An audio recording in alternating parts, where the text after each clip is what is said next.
Welcome back to the Daughters of the Moon podcast. We're grateful that you can join us for another week. We definitely are. And we're so excited. We are welcoming back Dr. Elsbeth Meuth to our podcast. And today we're going to talk about some feminine energies and things like that. So this is going to be a really exciting topic for all of us. We're waiting So for this one. welcome back.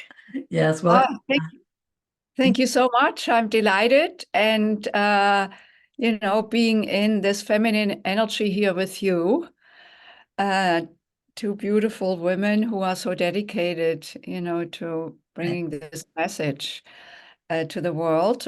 And so the theme I thought would be great in terms of feminine energy to look at how to awaken feminine essence. So essence, and the same with energy, they are not tangible. I mean, we cannot just take them like I can take this cup, of tea in my hand. It's not that tangible. And essence, we cannot really see it with our mere eye, like we may see each other, our faces, our contours. So essence is very much in the realm of energy, of frequency. And when I speak about feminine essence, I don't mean an appearance. It's not like, oh, being pretty or, the feminine often historically was like categorized as, it's pretty, or on the other side, it may, oh, it's weak, when the feminine is weak, the masculine is strong or powerful. So, no, actually, the feminine, I like to call it, has a strength.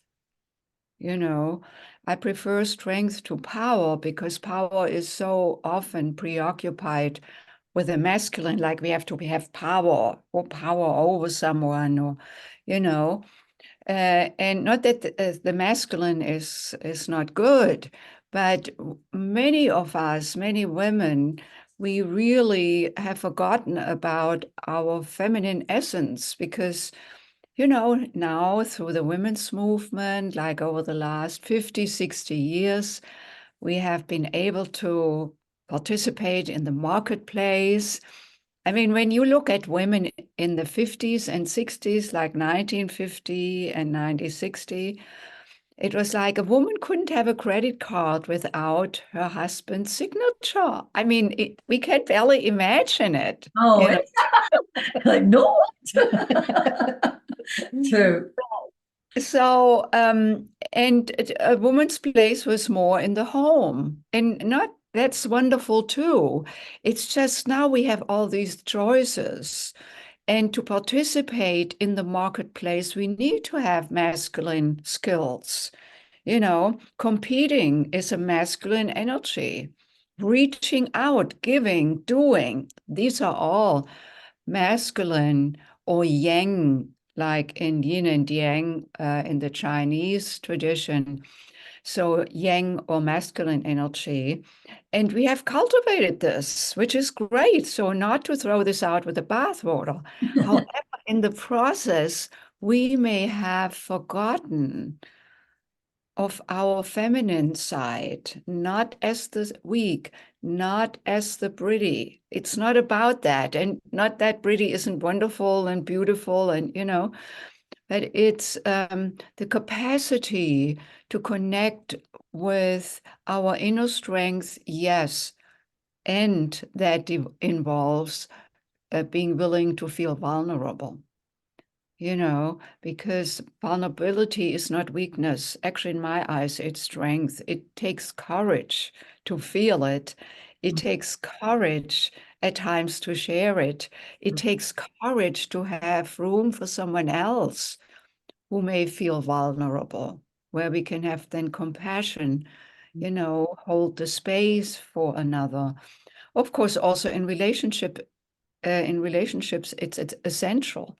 Doesn't matter if it's relationship with a child or with a friend.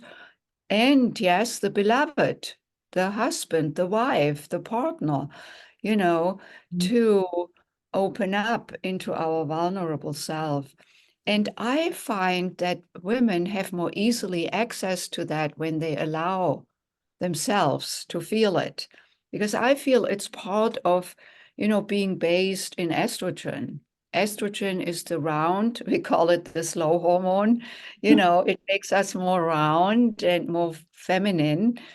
It doesn't have to show up like this always. It could, let's say, in a same-sex relationship, it could show up in the one who is more in their feminine, while the other maybe more in their masculine. And given that any relationship needs the polarity of yin and yang, or feminine and masculine, if that polarity is not there, there's no attraction, there's no magnetism. That's true. And oh, yeah.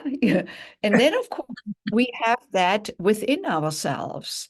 We all have testosterone and estrogen, no matter if we are men or a woman. Even with transgender people, they balance it out. Someone who was more female, who want to trans into a male, they take more testosterone, and because that gives us the features now also, perhaps the growth of breasts or the opposite, and also getting rounder with more estrogen. The other way around, testosterone makes us more, not only muscular, but also straighter,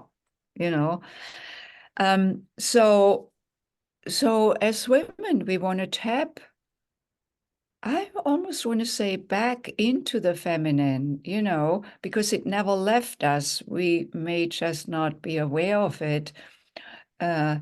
And so that is what I want to delve into further with you. But before I go on, I'm just going to stop for a moment. I said so much. No, it's wonderful. And I agree with you. And I think it was interesting how you said vulnerability is a strength, because I think as time has gone on, we have been told that being vulnerable is not a strength. That is a hindrance to progressing in the world and stuff like that. But I would agree with you that it is a strength, and we do need to bring that into relationships, because why would you want to be in a relationship with someone, whether it's your child or a friend or your beloved? Why would you want to be in that relationship if you don't have that excitement and the possibility of being vulnerable, sharing that and coming from that? I think it brings out our imagination too. When we're a little bit vulnerable, we open up to the unexpected, right? Yeah. And we're right there with it, for that moment.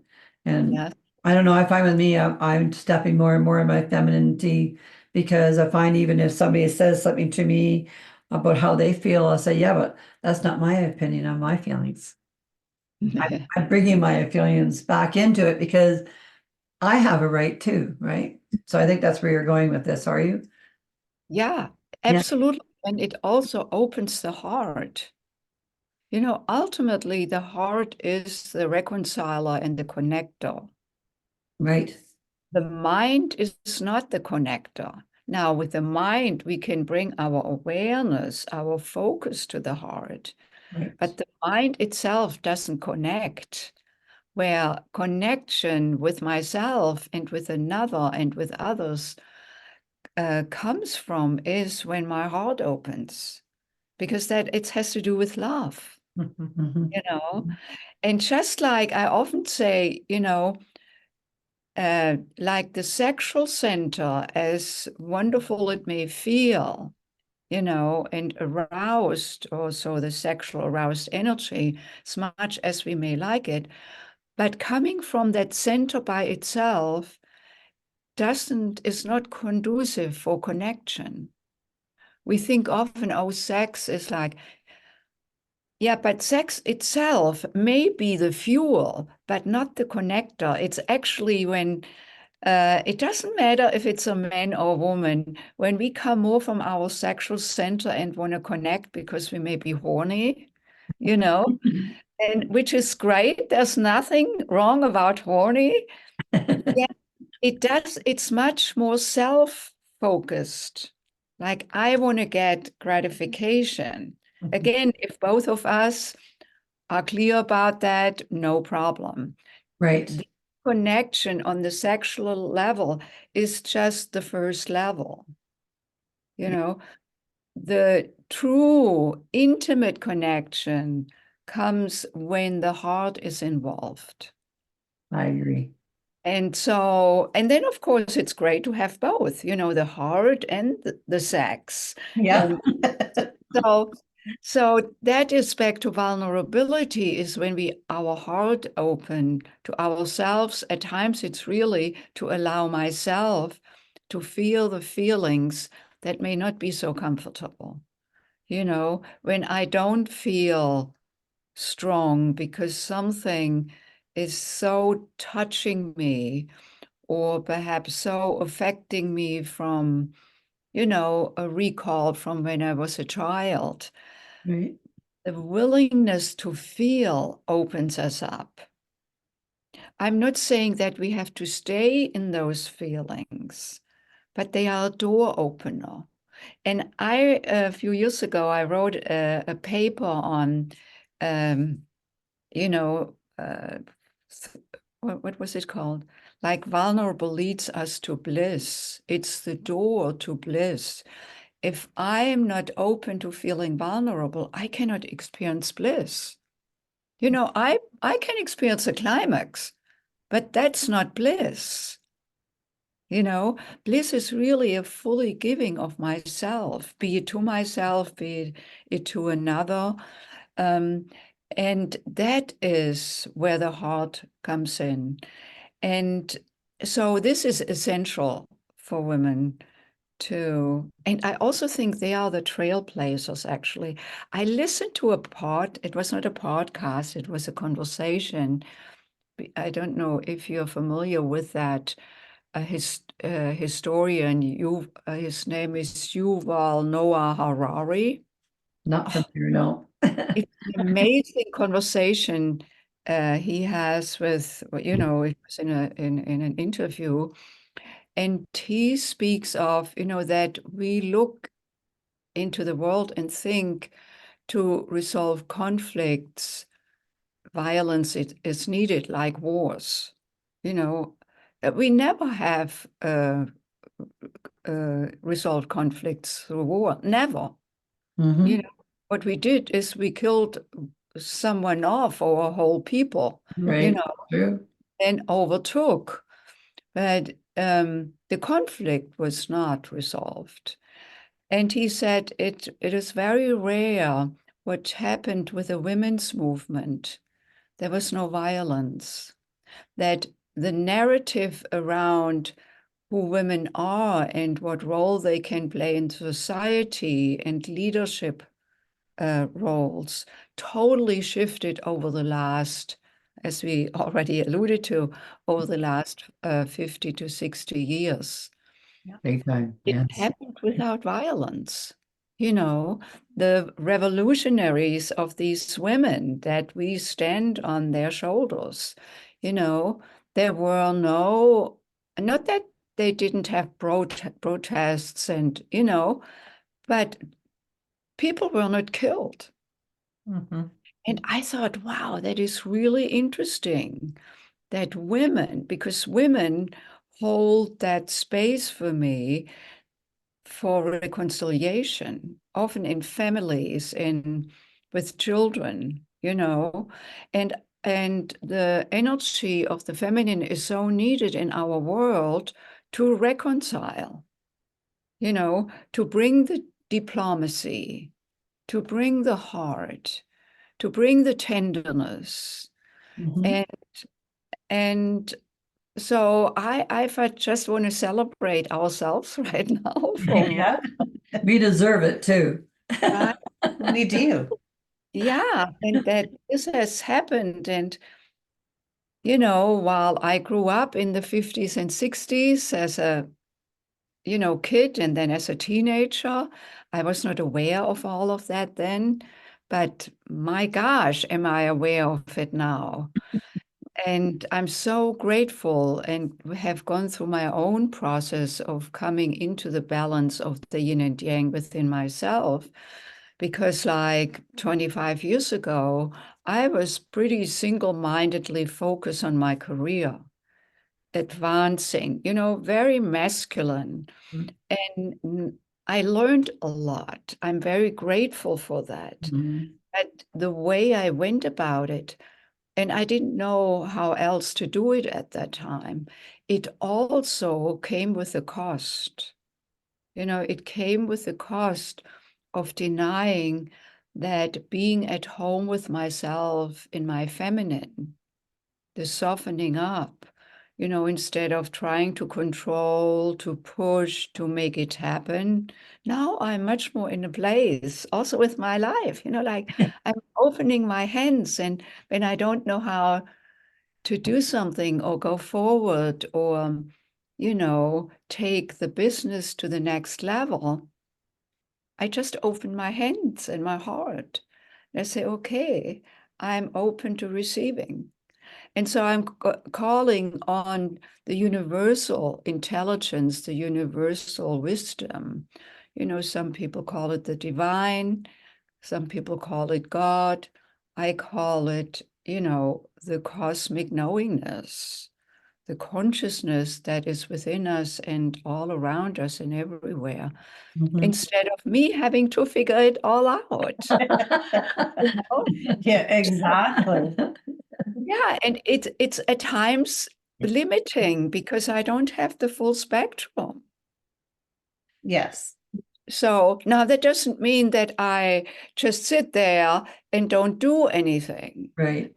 I listen for the guidance, and that often takes a moment of contemplation, perhaps meditation, or just being in my body in a place of, not like this, but more like that. Now, I had to learn that because early on in my life, I think I made a decision, a couple of decisions. One was that I wanted to become a man because in my family, and I grew up in a family of 10 children, I'm the fourth. And my dad, it was post-war Germany, and my dad showed up in the family dynamic as the one who had the last word. My mother was the reconciler. Yeah. But how it looked to me looking at them was that he was more like the bully. When he was in a mood, he didn't talk, she had to mediate between him and the children. But it felt like that he had more power. At least that was the appearance. It was And back and then. so, but with you too? Oh yeah, when I grew up, it was about the man. What they said was rule, and us women abided by the rule of the man, and therefore we didn't even know we had a word, really. Yeah. And it was softly put when we put it out there, because if you said it in a strong voice, then it was almost like you were attacking the man, and that Yeah. was supposed to be, right? Yeah. Where nowadays that's not the case. I find that um, they need an awakening to be with that heart. They need that awakening to say, like we're trying to tell you, like have a heart too. You can put that into the measurement of balance, and it's okay, and but it's okay for us women too to pull in a little bit of the power that you so easily give us. We can have some of that too, and put it in with the love that we rotate so well with as a woman, right? Yeah. And make it right. And I really feel strong with that. So it's interesting you're talking about this, because I feel that a lot of male energies need to wake up Yes. to the softness that we're trying to give the world to make us all feel like we belong in it, the same way. Yeah. Does that make sense to you? Totally. Yeah. Totally. I mean, yes, that is also back again, that conflict and violence and brute force is not, and that doesn't mean that the strength in males, even the physical strength, can be harnessed Right. for the greatest good. And when Freddie works with men, my partner, my life partner and business partner, when he works with men, teaching them how to connect their sex with their heart. He does a whole series of emotional practices for them to access their emotional selves. Beautiful. From tears, sadness to anger, even allowing themselves to express the anger and not to suppress it. Not that it should be expressed then vis-a-vis someone else, but that they have the freedom, uh, to feel it. Because then once you have the freedom, you can have greater impact on, guiding your emotions. If you come with that feeling, you shouldn't feel it, but you feel it, then you are in conflict. But if there's freedom, yeah, it's part of me. Having anger is part of me. And sometimes I could throw something. I mean, Yeah. I have moments in my life. I don't have to be a man for that, you know. Yeah. So that they can drop into the whole spectrum of feelings, the range from anger to sadness to jealousy, to hate, to also being fully self-expressed in their joy or laughter, so that whole spectrum. And also boys, often get raised like, when a boy comes, like there was a TEDx talk, and the father shared that he woke up to how differently he treated his little girl and his little boy. When the boy came to him in tears and wanted to share it with his dad, he said, "Come back to me when you can talk to me like a man again." That was true back when. Yeah. And the girl, when she came in tears, he put her on his lap and said, "Oh, darling, what's happening?" It's like so early imprinted in us. And for boys to be put on the lab and say, "Okay, tell me, what's there for you?" And that they can now, as adult men, actually open up to themselves, like in that sense, parenting themselves, Yeah. and allow the tenderness. Because it doesn't mean that men don't have the tenderness. And when it may come out is perhaps in an intimate sexual embrace where they are allowed to feel. But what about if that can open up anywhere in life, in the kitchen with their babies, or even at work, having that openness to allow feelings, because at work we are humans too. Yeah. We forget that sometimes. Exactly. Because of the demands from us, right? Yeah. Absolutely. So with women, I think you said earlier that that awakening is called for, in terms of their emotional self. For women, I feel awakening is called for in terms of allowing ourselves to be in that yin energy. That energy is very different from feeling sorry for ourselves. It's very different, It's being open and discovering the strength in it. And again, first and foremost for ourselves, because that is, the more fluidity I live in, like if I hold it together, I am constricted, I'm constrained, energetically speaking. Yeah. If I am open, if I can be listening and speaking up, when I can, follow and lead, they don't exclude each other. When I can receive and give, sometimes when women come to our workshops, and these are co-ed workshops where we teach emotional intimacy skills. And then some women say, oh, when we do a partner practice and she's the giver and her partner is the receiver. And when they switch around, when she becomes the receiver and he or the partner, could be also same-sex couples, becomes the giver, some of the women that report back afterwards, they say, oh, I feel much better when I give. I said, that is interesting. Was it when you received? Oh, no, no, I didn't feel comfortable. Which means that there's something there, because if I cannot receive, not only that I rob the other of giving, Right. you know, but also there's maybe something that is closed off, that may be a little bit intimidating, unsafe. And then we go through that so that she can open up. Often it comes from a much earlier time, when she perhaps trusted her dad or someone in her family, and where she was receiving. As kids, we don't have trouble with receiving and giving. We just play. Right.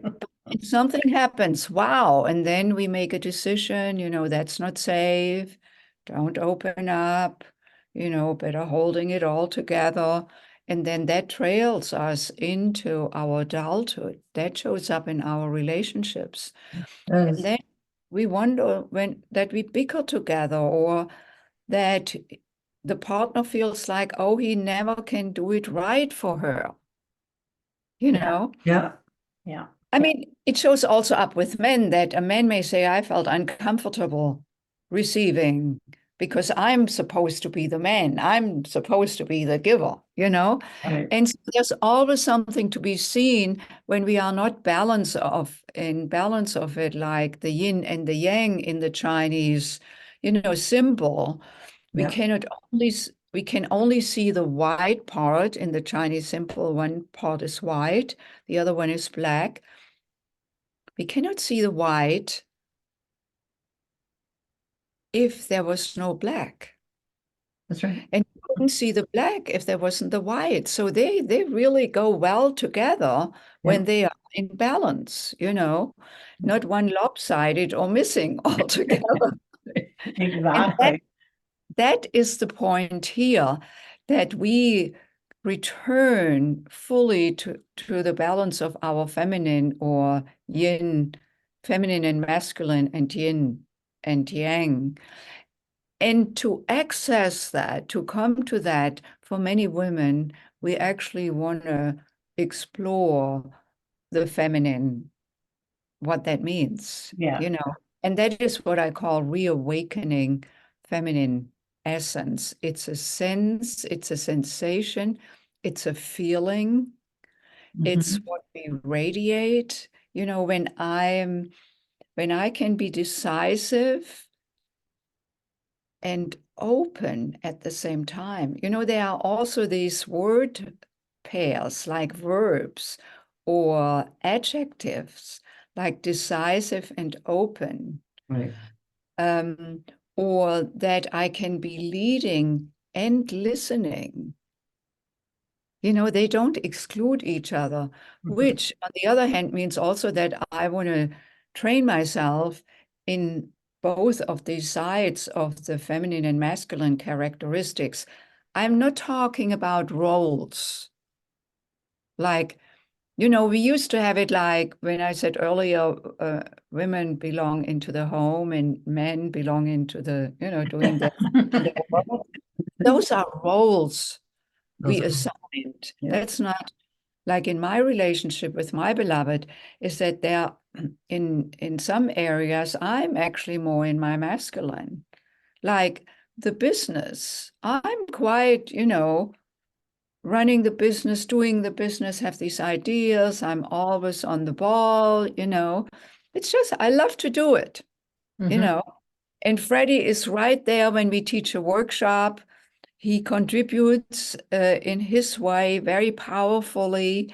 And then, of course, he does his men's workshop by himself. He has a show. He's a jazz singer.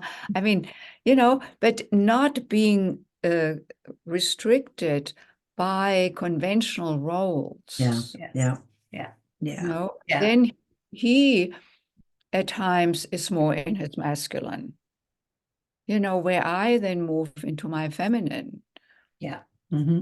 And I Really, think honestly, like I feel like in the last like 50, 60 years where you kind of alluded, like at some point the woman's place was as their role in the house and to be more feminine though, and the man was more masculine. And although we need to adopt, I think as we go through, advancing in our careers and stuff, we had to pull in that yang side of us, that masculine side. So I guess my question to you then is, now, I love that we're talking about how to bring back in the feminine essence. And so, do you have tips of how a woman can tap into or, their feminine essence and bring that out and really just kind of exude that? yeah, I use myself as an example because I really have gone through this whole phase of shifting from being much more in my masculine that also can have actually a cost on one's health. Mm-hmm. And I'm healthier now than I was 25 years ago. Yeah. Like just well, Yeah. and it's to some extent it's related. Not that I have become more conscious also how I take care of myself, but it has a lot to do with our mindset, Mhm. And there I want to go back to a couple of things you asked me for, what kind of advice I could give. So one is to really listen to what are my narratives, interpretations that I hold around myself, around success, around being a woman, what I can do in the world, what I may feel I'm supposed to be doing. Yeah. These narratives are not, most of them are not newly created. They come from historical narratives, as we looked at earlier, how a woman is supposed to be and a man supposed to be. It can come from our family upbringing, just as I said earlier, how I saw my dad. For me, that I really needed to become aware of that if I wanted to become a man, I mean, it's futile. I cannot become a man. I mean, I'm striving for something that is not reachable. So Right. that can be very dissatisfying and cannot be resolved. So that was a waking up for me to say, oh, that is when I started to look at what does it mean to be a woman? And what am I not embracing around being a woman? Like this. But that is like really like that. I'm not accepting myself, That's right. you That's know? right. Yeah. And so that is to look, one advice is to really explore into what interpretations, what stories, what narratives, what beliefs do I hold about myself as a woman? What have I learned from my dad? What have I learned from my family? What have I learned from society at large when I grew up that we just take for granted? Yes. What decision may I have made when perhaps when I was a teenager and I had fallen in love with the boy? What decision did I make? Like, that I have to follow his desires in order to be loved, or Right. Right. I mean, some are very glaring in our eyes. We can see the stories. Others are much more hidden. And so I took myself on that journey and discovered these stories, these narratives. And then once we notice them, we can ask ourselves, do I want to continue? Or if that was not the only story, what other story would I like to create? You know? And one of the stories I created was really that to become to come fully into my womanhood. And what does that mean? But by even putting it out, things start percolating, like once we have an intention, once we open up to something, it's very curious how then things come in we couldn't see before. Yeah. Yeah. So that is one. So the narratives and the stories, the beliefs. The other big thing for me was, and I believe to this day in my work with women, I bring that forward, which is trust.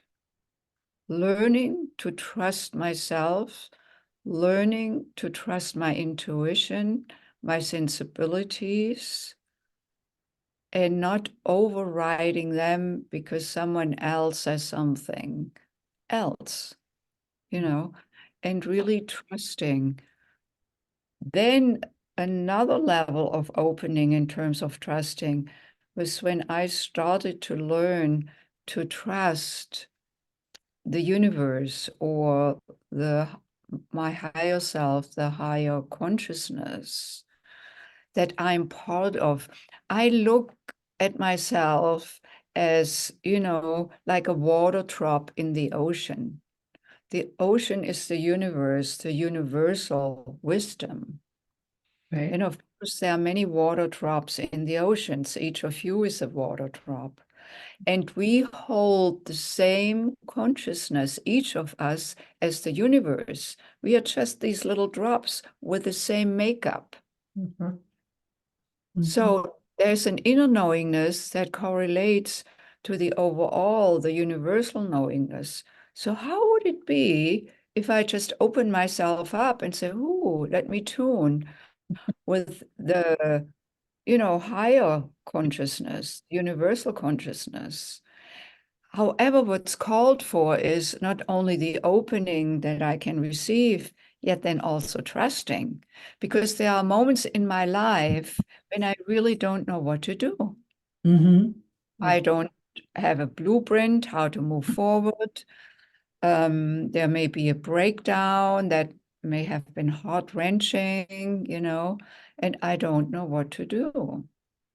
And instead of trying to figure it out in my little brain, that has limited knowledge, what about if I tune with the awareness of knowledge, not what I already know, and that is then trusting that once I ask for guidance, that I no longer question, even if I don't know. And that requires trust. And that plays out then also in our relationships to look at where I don't trust. I made a decision when I was 18 years old that men are never there for me when I need them. Talking about trusting or not trusting. And that trailed me, into my young adulthood and my adulthood. And I may have shared in last time when I was on that I had a pattern of attracting unavailable men. Right.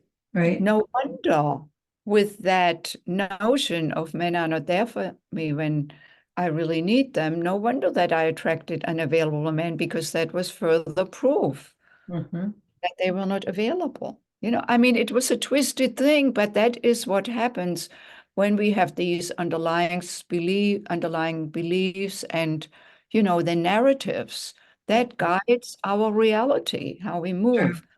And so trusting is then really, trusting that I'm cared for, trusting that I'm provided for. Now, that doesn't mean that I never do something. No, that's not the point. No, actually, then I listen for what may be the right next step. And then often when I open myself up like that, something comes to me.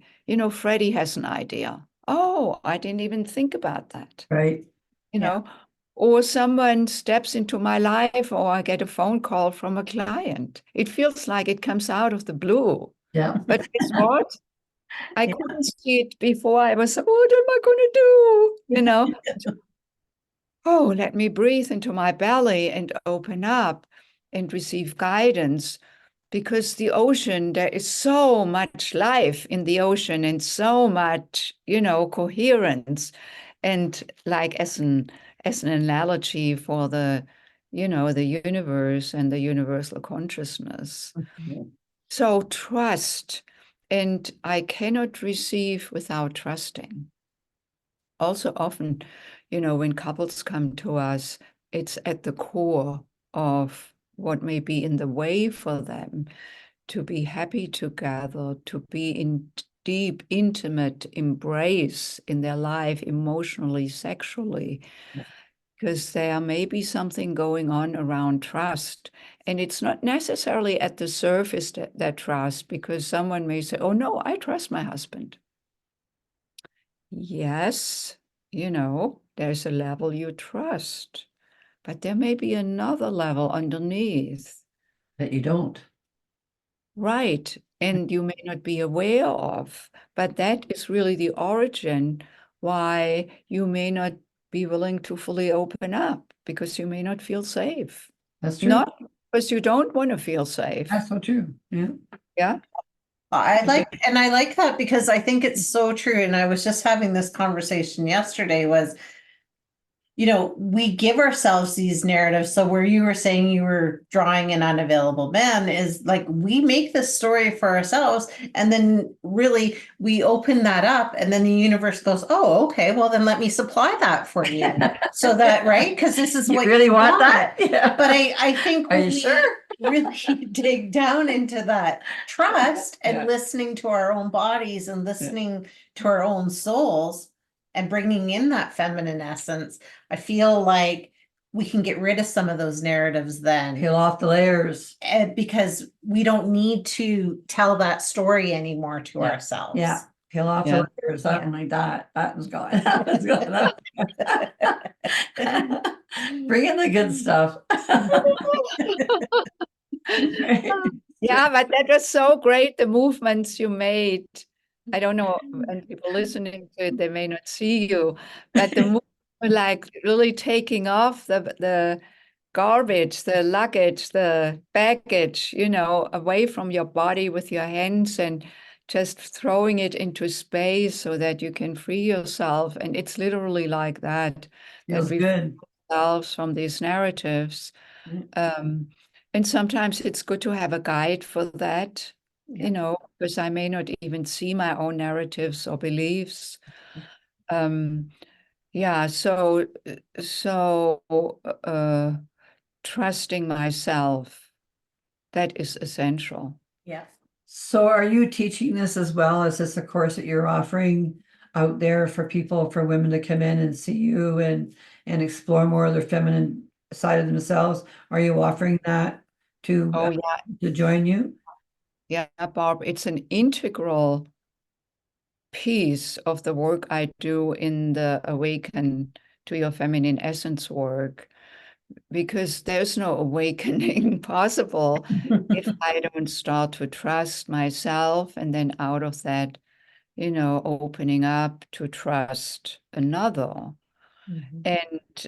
And what we teach at Tantra Nova is all around how to create love and intimacy consciously. And intimacy can only open up when I trust. When I don't trust, when I don't feel safe, I would be stupid to trust. That wouldn't make any sense. Right. Yeah. I can only trust when I feel safe in myself, when I feel connected with myself, so that I can open my heart, where I also can discern, is the other ready to open and to trust? Sometimes we desire that so much, this intimate connection. We want to trust someone, that we don't listen for what's going on over there, because we need it so much. We want it so much, Right. So this is why trusting, really listening to myself, is this other person It the is. right connection, Yeah. you know? But in order to listen to another like that, I need to be able to listen to myself first. Mhm. Because if I don't listen here, I don't have the practice. Good way of No. putting it. That's true. That's a perfect way of It putting is true. You need the practice in order to get it right. Yeah. You know, good messages. It's really good messages for women to really start discovering themselves. You know, I love being a woman. I think that being a woman is delightful.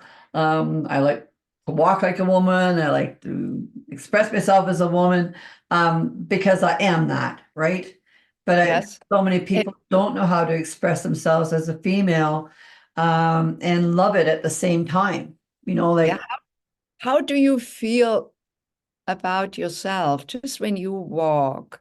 And like when you say being a woman, you feel a certain way. I can hear it even in your voice. yeah, because when I walk, I like to stand up straight, be proud of myself. I like to bring a smile to my face because it makes me feel pretty. I Yes. like to, I like the wind on my skin because it feels sexy to me, and it excites me when when I'm in the sun and things like that.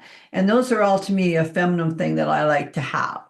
And when I Yes. do my hair, I like to do it because I like to play with my hair. I'm a woman. I'm allowed to do that, right? I like to put cream on my skin, feel my body. You know, Yeah. all those things generate to me a feeling, a sense of belonging to myself, number one. And also, it gives me a chance to get that picture of myself and see myself and what I want to see myself. Mm. You know, so I give myself a visual as well, you know, of how I like to be about me. So yeah, I like being a woman. It's obvious. I can feel it. I mean, when you speak and when you move, I can feel you in Thank your you. in something sensual about you. Yes, I've had that said to me too. But I mean, I think it's because I like life, and I like being a woman, and I like my feet on the ground. Mm. You know, as far as trying to prove myself in my life, I figure like you, I've done a lot of things on my own and things like that. So I've already proven myself. I don't have to do that anymore. Either you like me because this is it. You know, and I'm not going to try to change it for you anymore. You know, like I like what in my package. I like my package. And That is such a great point to bring up because it's no longer about another or others. right. You feel to me so at home with yourself. Most times, You, yes. you don't give a damn. Sometimes, no. Most times. And I don't feel bad for it either. What? And I don't feel bad for feeling Oh, that way. of You know? course not. You are you, and you totally inhabit yourself. Kim, how is it for you? Well, I'm a work in progress. But I do, I do try to tap into that side because I do tend to run more onto a masculine side where, right, everything has to be in order and I need to take care of everybody. And I'm getting to the point in my life right now where I'm like, wait a second, I got to tap into this. And so now I'm trying to do some of these things for myself that I've heard my whole life, right? Put the cream on your skin. It's so good. I'm like, "Ugh, I don't got time for that." And I'm now starting to embody that because it is like, yes, I can really tap into how I feel on the inside. And that is a good thing. And, how much you have to offer out when you do tap into that. So, yeah, I'm a work in progress, but I'm getting there. You're Yeah, just doing thank you good. and thank you so much for being so open, Yes, absolutely. Also, I want to say a little bit something about that because when we look at a woman's life, from childhood to adolescence, young adulthood, and then growing more into the mature woman, these are phases. Mhm. And in each phase, even our hormones are different. Yep. Yeah. you know.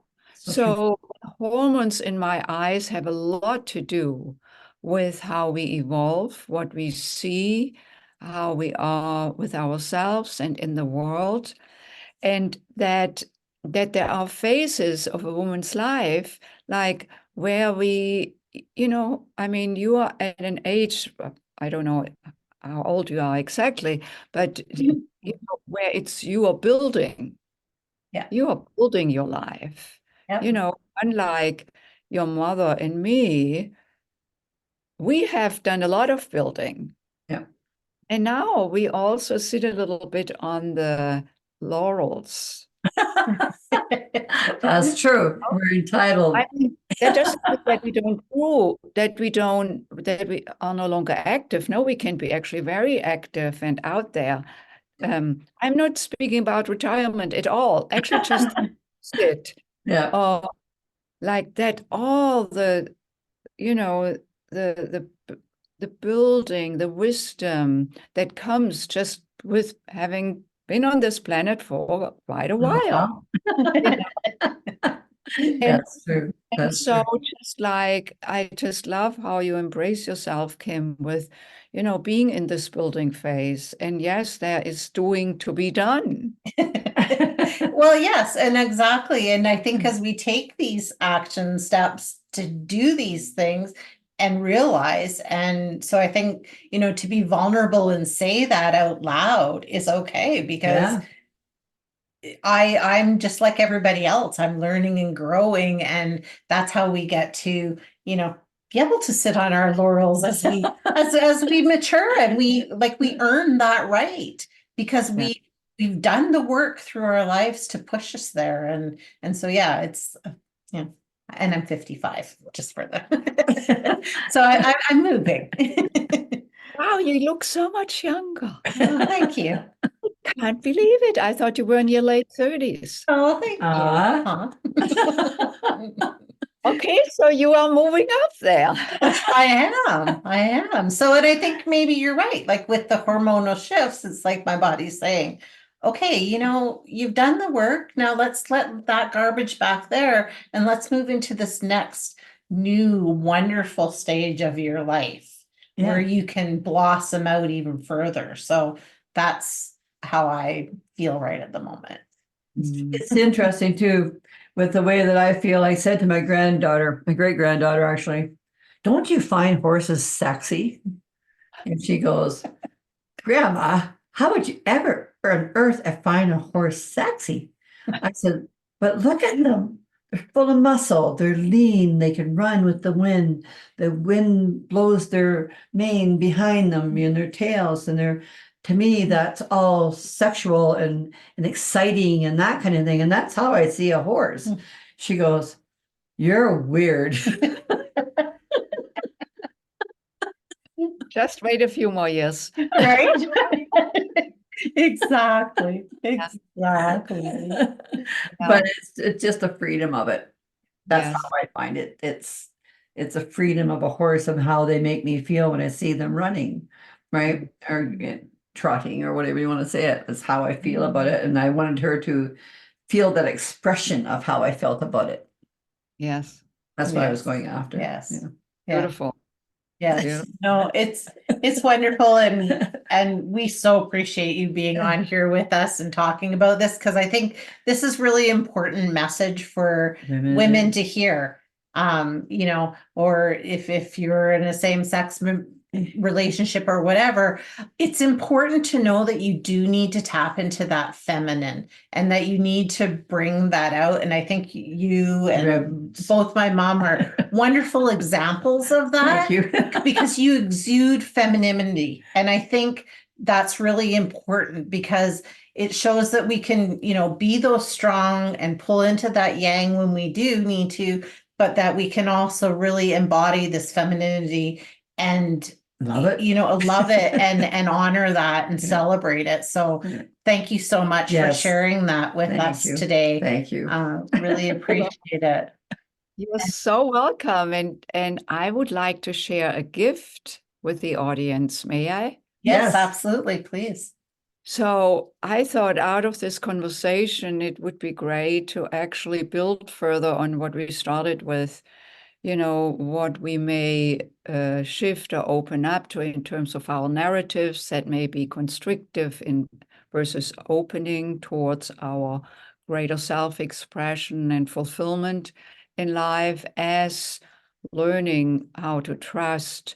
And what it leads back to is the listening to ourselves. So there is a video class I want to share with everyone today, with very particular practices that are designed to start the listening to myself more deeply. Right. So in the practices of the class, you're just being guided towards listening to yourself.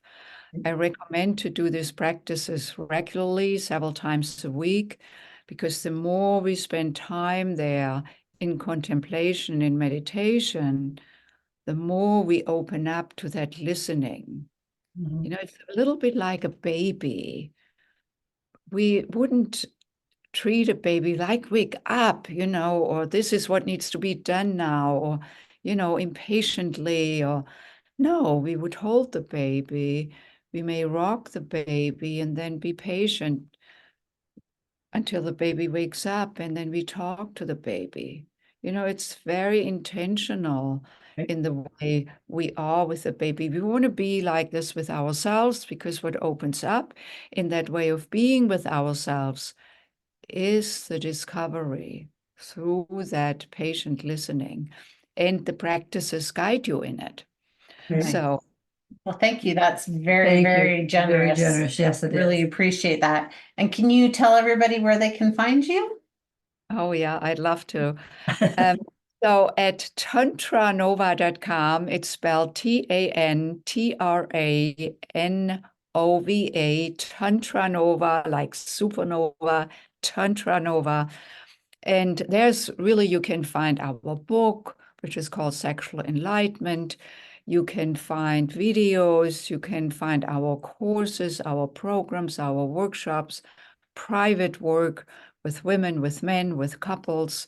So please enjoy and contact me if you like a conversation. Okay. Wonderful. Well, thank you so much again for sharing space with us. It's been Beautiful. so fun and such great messages to get out Yep. there to the listeners. So And a thank you great, so much. beautiful energy we drew with this too, I think.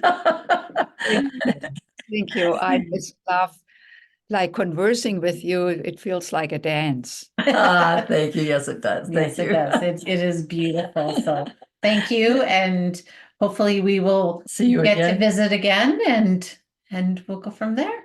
So Thank and you. Thank you. everybody else, thank you and tune in to us next time. You bet.